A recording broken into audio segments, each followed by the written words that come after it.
Um, in the height of 2020, when the pandemic had just emerged and we were all trapped inside, I found an, at the time, big indie horror game called Five Nights at Freddy's. I was obsessed. With nothing else to do, I spent my days hunched over a cracked iPad, browsing countless videos on YouTube explaining the extensive lore and characters. And on December 16th, I was obsessed. And on December 16th, 2021, the latest version of the game, Security Breach, was released. The internet exploded. At this point, we had only had one new release, and fans across the board were fiending for any new content they could find. Needless to say, this kept all of us busy. While this did keep me preoccupied for a bit, I found that it was kind of lonely having no one else to talk about it with.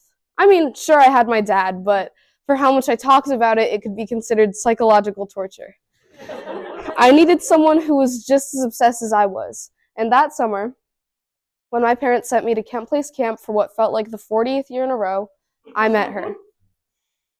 It was the first day of camp, and all the formerly familiar faces were either gone or replaced with other, less familiar and more intimidating ones. Being an awkward, soon-to-be fifth grader, I just sort of stood there and waited for someone to approach me. Of course, no one did. So I did what any reasonable person would do, and I ran into a corner and waited for someone to come and talk to me. As I was surveying the room for anyone I could talk to, I found a girl across the room looking and going through the same situation in her head as I was. I tried to walk over as cool and nonchalant as I could to see if I could spark up a conversation. I thought in my head, this is my chance. I said, "Hey." She said, "Hey." It was awkward.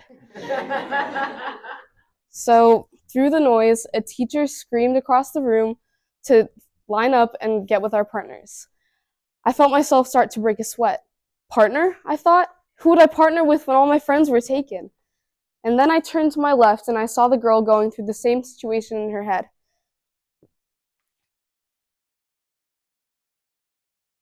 I asked her, "Do you want to sit with me?" She said, "Sure," a little bit too enthusiastically. So we sat together and it was awkward at first, but we did the most reasonable thing we could think of, and we got on our phones and just sort of sat there. And while I was pretending to check fake messages, I looked over at her phone and I saw that oh so familiar face. I felt my heart skip a beat. "Do you like Five Nights at Freddy's too?" "Yeah," she said. And I finally made a friend. And I mean, it was weird.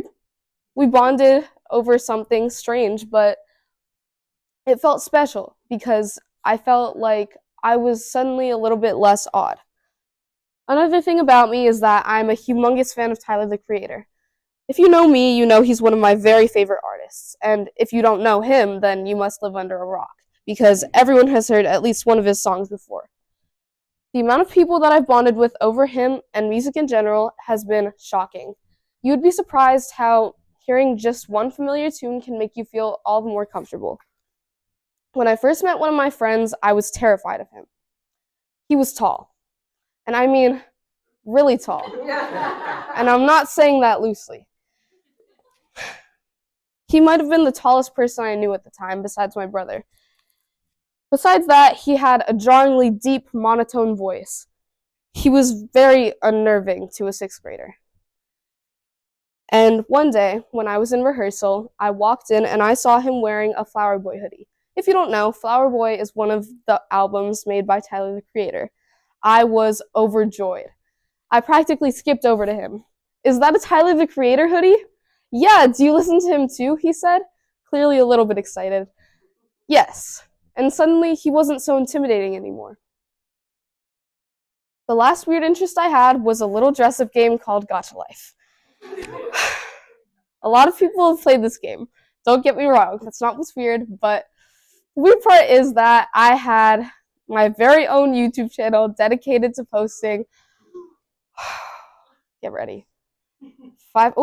Wrong thing.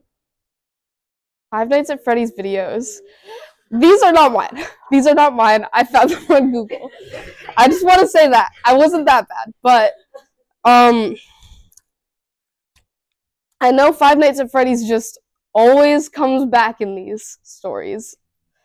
If you were a fan, you would get that one. Tough crowd. And in the summer, I usually get sent to art camp. And you know how art kids can be, like shy, reserved, whatever. And this summer, I had an especially awkward group. The counselors were desperately trying to get us to warm up to each other, but nothing worked. So I decided to try my luck at an icebreaker. And I turned to the girl at my right and I said, "Have you ever heard of Gacha Life?" It's odd, I know.